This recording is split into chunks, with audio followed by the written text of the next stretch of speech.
Bonjour. Tous les 4 ans, les Jeux Olympiques sont l'événement sportif le plus médiatisé de la planète.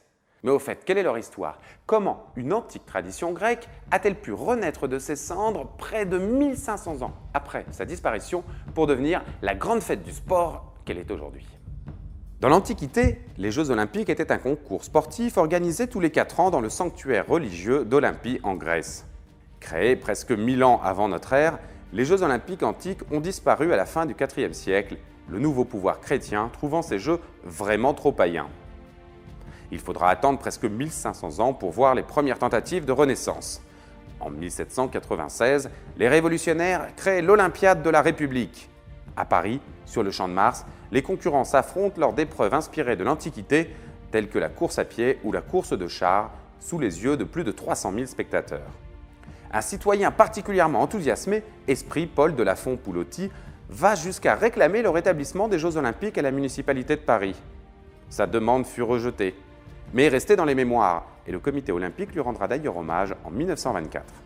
Au XIXe siècle, d'autres tentatives eurent lieu, comme les Jeux du Rondeau dans le Dauphiné à partir de 1832, les Jeux scandinaves en 1834 et 1836, les Wenlock Olympian Society Annual Games en 1849, qui existent toujours d'ailleurs depuis, les Jeux athlétiques disputés à Montréal en 1843, 1844 et 1845, et les Jeux olympiques de Zapas à Athènes en 1859 et 1870.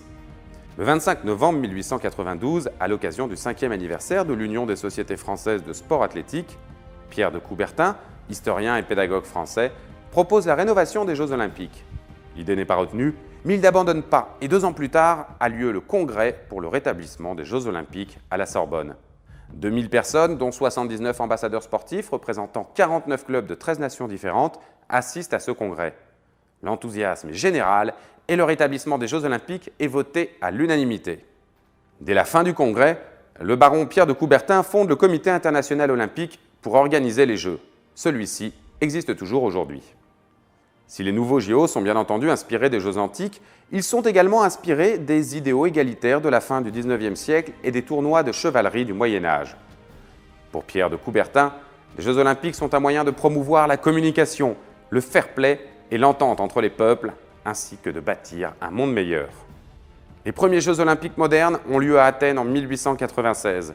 214 athlètes masculins viennent de 14 nations et s'affrontent sur 10 sports et 43 compétitions. Lors de l'édition suivante, 4 ans plus tard à Paris, les femmes sont autorisées à concourir. Et les premiers JO d'hiver eurent lieu à Chamonix en 1924 et jusqu'en 1992, ils avaient lieu la même année que les Jeux d'été. Aujourd'hui, les Jeux d'hiver sont décalés de 2 ans par rapport aux Jeux d'été.